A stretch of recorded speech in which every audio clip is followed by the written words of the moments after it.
Look, when you're a Swiss brand making dive watches, it's safe to say you have a lot of competition out there.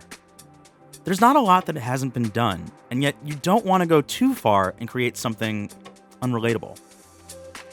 Titoni now has over a century's experience in watchmaking under various guises, rising to popularity under the Felka name before morphing into the Titoni name throughout the 60s and 70s. The Seascoper is Titoni's latest range from their massive catalog, and it hones in on a definitive look which can be adapted into vastly different styles, but remaining uniquely Titoni. Although there's a huge number of references in the Seascoper lineup, we've got our hands on 3, which summarize the diversity of the collection quite well. Up first is what's probably the most accessible version in terms of looks, and that's this Seascoper 600 in blue. It holds a great balance between legibility and character, ensuring its validity as a diving tool while retaining a cohesive aesthetic charm. The hour markers are large and clear dots filled with luminous paint, with Arabic numerals at 12, 6, and 9 o'clock that reinforce its clean-cut modern look. Next up is the Titoni Seascoper 300, the more affordable younger brother to the 600, which has only just been released and makes available the Titoni cream color. This reference, with its green bezel, black dial, and rubber strap, prioritizes a slightly more classic dive watch look, with trapezoidal and circular hour markers, although the spade-shaped hands are still there to emphasize the watch's bold personality. It's also available with a matching green dial, or in blue and black configurations. Finally, daring to be extreme is the Seascoper 600 Carbon Tech.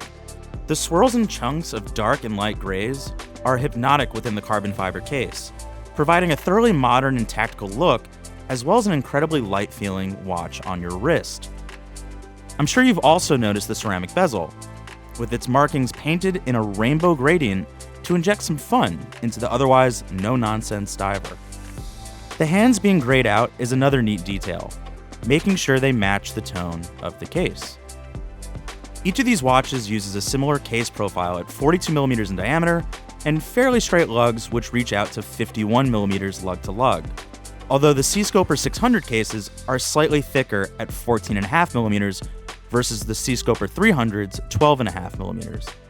This is partly because the 600 has double the diving capability of the 300 with 600 meters of water resistance and a helium escape valve. But it's also to help accommodate the in-house T10 movement. While the Seascoper 300 range uses a Sellita SW200 movement that's perfectly capable in every way, especially as both movements are COSC certified to run within +6, -4 seconds per day, there's a level of pride that having an in-house movement affords a watch owner. In addition to bragging rights and a more impressive display caseback, the Titoni T10 also has a 3-day power reserve, as opposed to the Sellita movement's 38 hours. Prices for the Titoni Seascoper begin with the Seascoper 300 at 1,630 Swiss francs on a nylon strap, going up to 1,680 on rubber and 1,750 on a bracelet. This blue model of the Seascoper 600 in steel costs $2,150 and the Carbon Tech model goes up to $3,250. For more information, visit Titoni's website or your local authorized dealer. Thanks for watching, and be sure to subscribe to the Time+Tide channel for all the latest watch news, reviews, and content. And as always, I'll see you on the next one.